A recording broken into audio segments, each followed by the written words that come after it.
Hare Krishna.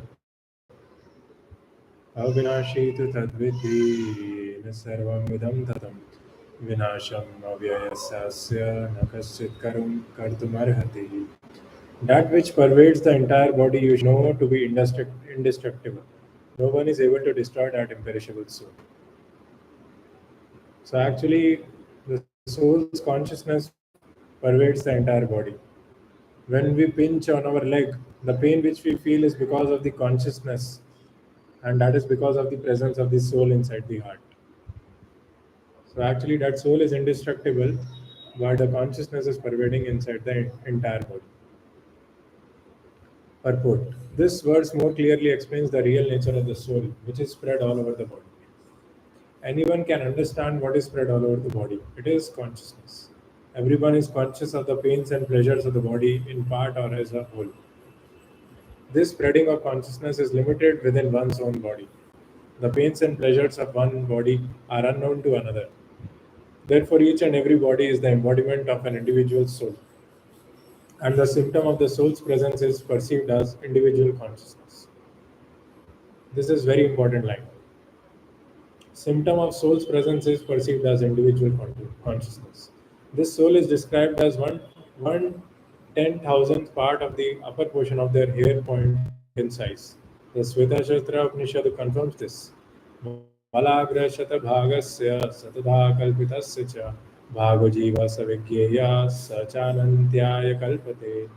When the upper point of a hair is divided into one parts and again each of such parts is further divided into 100 parts, each such part is a measurement of the dimension of the spirit soul. Similarly, the same version is stated. Keshagrashatabhagasya satam sa sadrishatmaka jiva sukshma sarupoyam sankhyatīto yichipkana.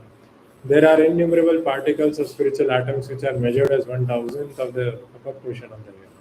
Therefore, the individual particle of spirit soul is a spiritual atom smaller than the material atoms, and such atoms are innumerable. This very small spiritual spark is the basic principle of the material body, and the influence of such a spiritual spark is spread all over the body as the influence of the active principle of some medicine spreads throughout the body. This current of the spirit soul is felt all over the body as consciousness, and that is the proof of the presence of the soul.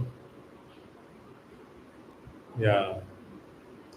So if anybody asks that, show me God, show me the soul, so you can tell him that this consciousness is the proof that the soul is present. Any layman can understand that the material body minus consciousness is a dead body, and this consciousness cannot be revived in the body by any means of material administration.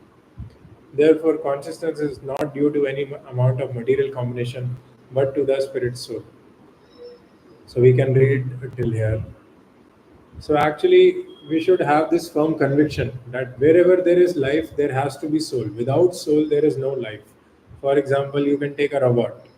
Robot has no life. Robot has no emotions, no feelings, no free will, and you cannot love robot. You cannot reciprocate with robot. Robot is an automated machine which has no intelligence, no feelings. So wherever there is life, there is reciprocation, there is feelings, there is emotions. That there is soul.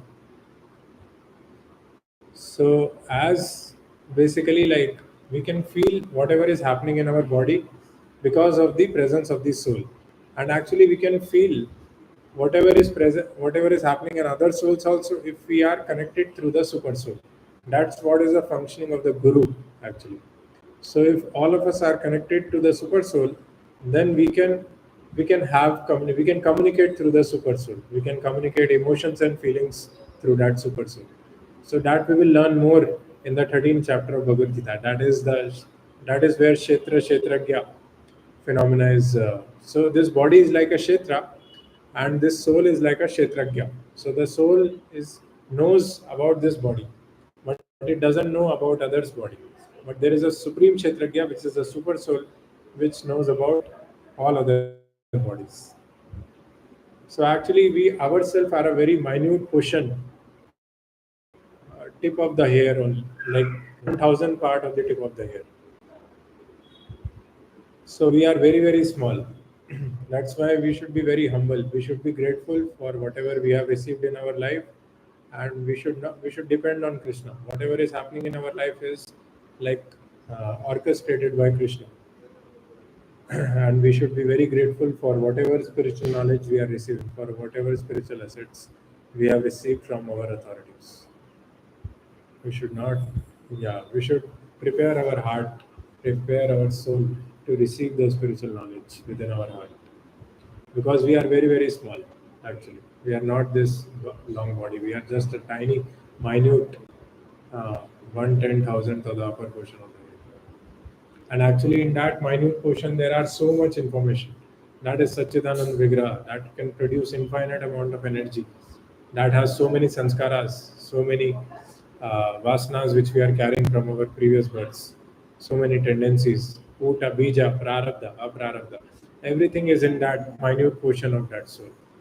So ultimately, like that soul is very mystic, and as we read along this section, we will know more and more amazing things about the soul.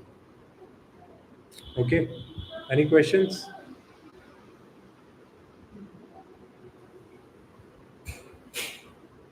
Okay.